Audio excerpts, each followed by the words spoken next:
যুদ্ধবিমানের প্রশিক্ষণের জন্য বিকল্প ও পর্যাপ্ত রানওয়ে না থাকায় এবং বিমানবন্দর সংলগ্ন এলাকায় অবকাঠামো নির্মাণ বিধিমালা অমান্য করার ফলে মাইলস্টোন কলেজে দুর্ঘটনা বলে মত নিরাপত্তা বিশ্লেষকদের।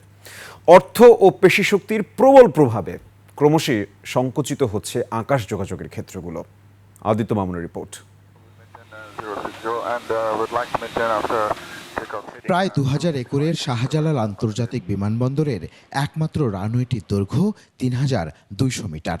এটি ভাগাভাগি করে সিভিল অ্যাভিয়েশন ও এয়ারফোর্স।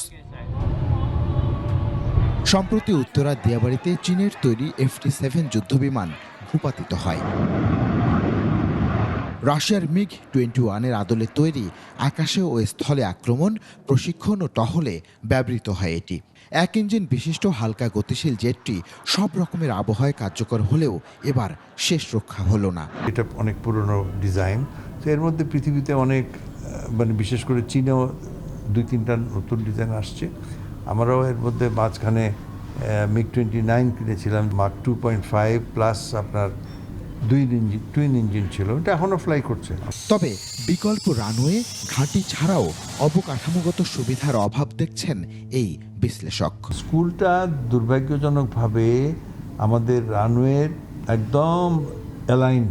এইসব এলাকায় কনস্ট্রাকশন করতে গেলে ওদের সিগনেচার নিয়ে করতে হয়, কিন্তু আমি জানি ২-১টা ক্ষেত্রে তারা পারমিশন ঠিকই নিয়েছে, কিন্তু বানানোর সময় ভায়োলেট করে, এবং একবার ভায়োলেট করে গেলে তারা এত প্রতাপশালী যে তাদেরকে সেটা আর কিছু করতে পারে না।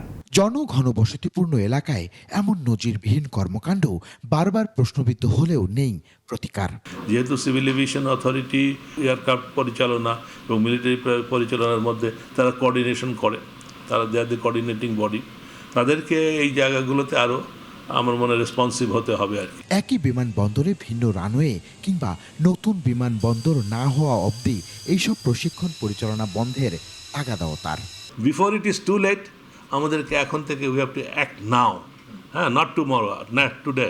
আমাদেরকে অ্যাক্ট করতে হবে যাতে করে আমরা একটা এয়ারপোর্ট আগামী ভবিষ্যতের জন্য বাংলাদেশকে আমরা একটা সিভিল এভিয়েশনের ক্ষেত্রে আমরা একটা সেফ প্যাসেজ হতে পারে। সেই সাথে দেশের বিভিন্ন অঞ্চলে অব্যবহৃত বিমানবন্দরগুলোকে কার্যকর করার মাধ্যমে সংকট সমাধানের পথ দেখছেন বিশেষজ্ঞরা। প্রশিক্ষণের জন্য অনেক এয়ারপোর্ট ঢাকার বাইরে বিদ্যমান। আদিত্য মামুন, ২১শে টেলিভিশন, ঢাকা।